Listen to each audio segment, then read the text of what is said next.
is Salsa Gauna, and my project is on water desalination.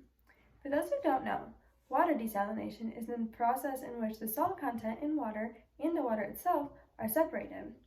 Did you know that about 1/3 of the entire planet is in the midst of a water crisis?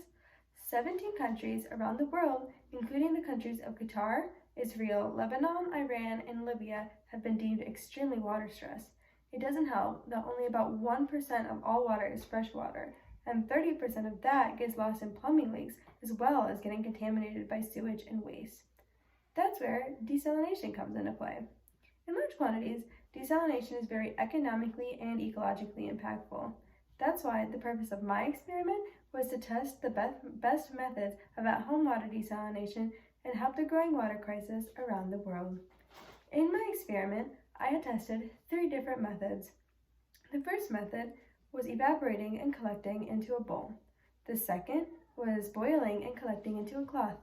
And the third was boiling and collecting into a jar. In my hypothesis, I had said that the cloth boiling method, method 2, would work the best because as the water is being boiled and steam is produced, the water particles in that steam would collect on the fibers of the cloth. And eventually, so much would be collected on the cloth that water could be wrung out into a separate bowl and provide drinkable water for somebody in need. The materials for my experiment included 2 liters of water plus 70 grams, which is about 1/4 of a cup of salt per method, as well as a large bowl, a small bowl, plastic wrap, and a lightweight for method 1, a pot, and a cloth for method 2, as well as a pot, aluminum foil, a jar, a funnel, and ice for method 3. I also use a device that I call a refractometer, which I will explain in just a moment. In my experiment, the independent variable was the desalination methods used. The dependent variable was the amount of clean water produced at the end. Some constants were the amount of water put in at the beginning, plus the heat being used.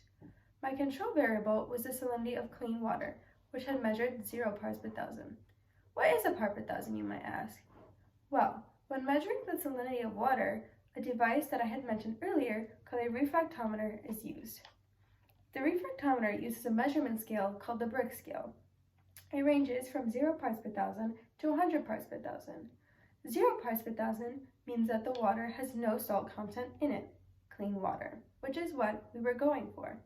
100 parts per thousand means that the water has pretty much all salt in it. The average ocean salinity is about 35 parts per thousand, which is what I tried recreating for the beginning water salinity in my experiment. Now moving on to the test. In method 1, I placed the saltwater mixture into a larger bowl. I then placed a smaller bowl inside of the larger bowl in the water. Then I put plastic wrap over the top of the larger bowl and a lightweight in the center of the plastic wrap over the smaller bowl. I then placed it inside of the fridge. The reason I did this was because I had thought that in colder temperatures, mist would collect on top of the plastic wrap, and eventually, because of the slope created by the weight, the water droplets from the mist would fall into that center bowl and eventually collect so much water that somebody would be able to drink it if they needed it. So I let it sit in the fridge for 1 hour. After 1 hour, I had checked back, and as I had expected, mist had collected on the plastic wrap, but there was no water in the center bowl. So I left it in for another hour and checked back. Still mist, but no water in the center bowl. So again, I left it in for another hour and I had checked back, and it had risen, but only slightly, to 0.2 centimeters. So I left it in for 1 more hour, and it had not risen from that 3rd hour, but there was still more mist on the plastic wrap.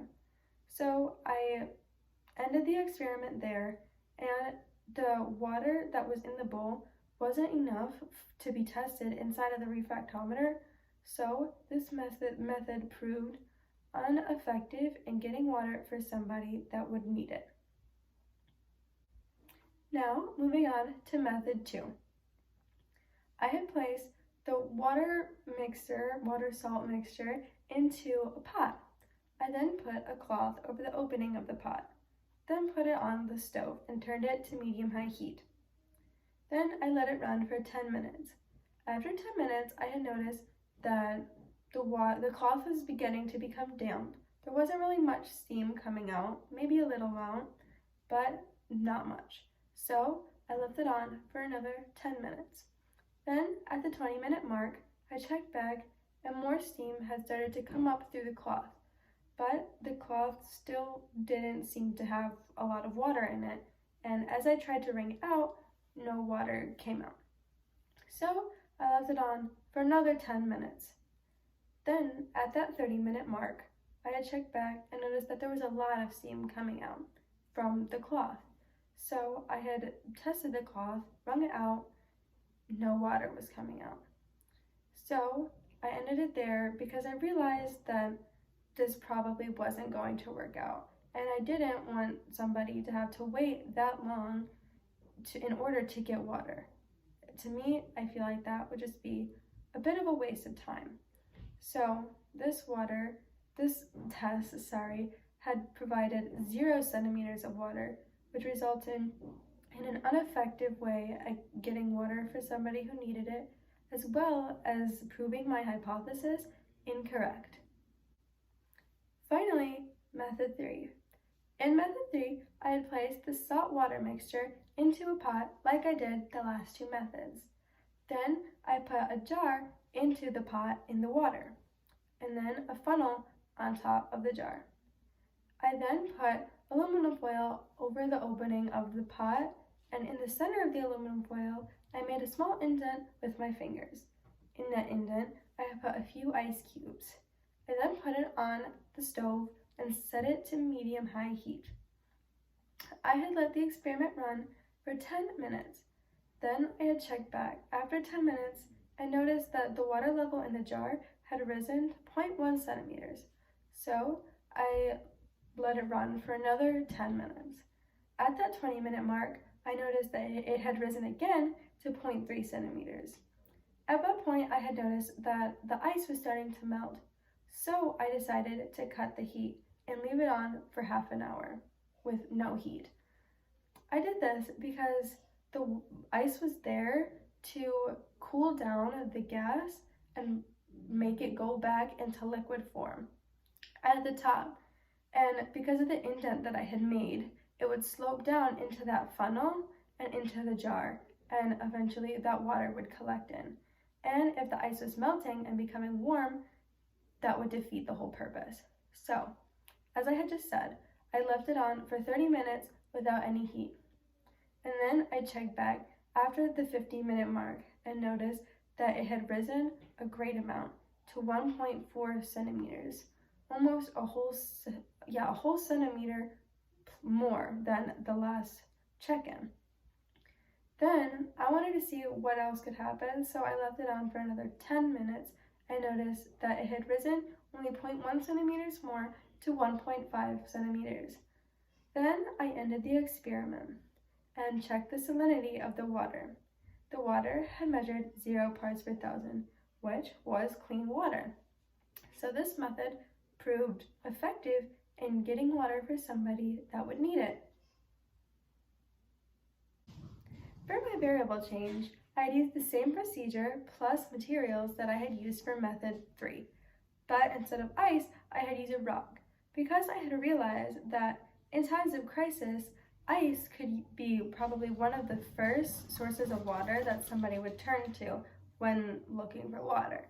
So I wanted to provide another way for somebody to get water without having to waste the sources that they already have.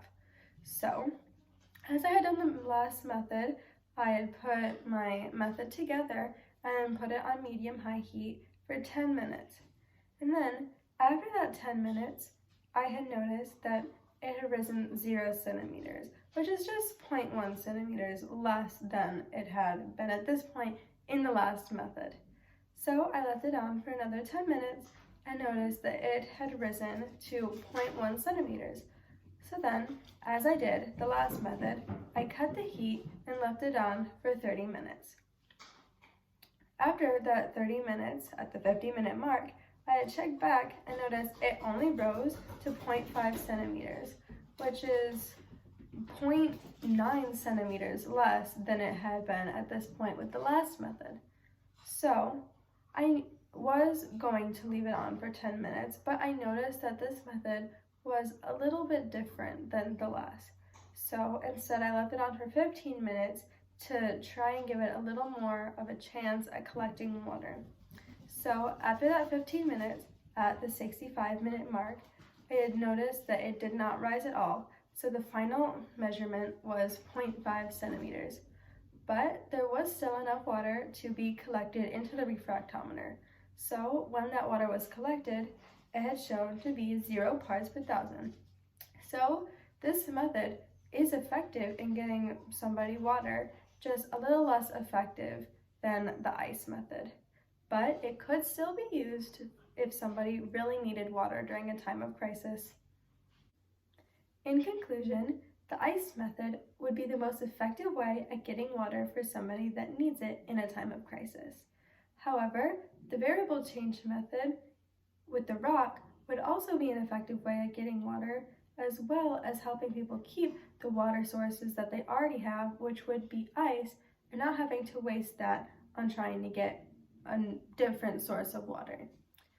I hope that my project would be able to reach people around the country or even the world to help prepare them and help them gain knowledge on what to do if this were to happen to them, or even just to show the less fortunate people how they can be getting a source of water. Because this project, these methods can be created with things that don't have to be bought at a store. You could use anything, really, if you just thought about it. So I hope that my project is able to help anybody that would need it, and I hope that it's just able to reach people around the world. Thank you for listening to my presentation. Have a good day.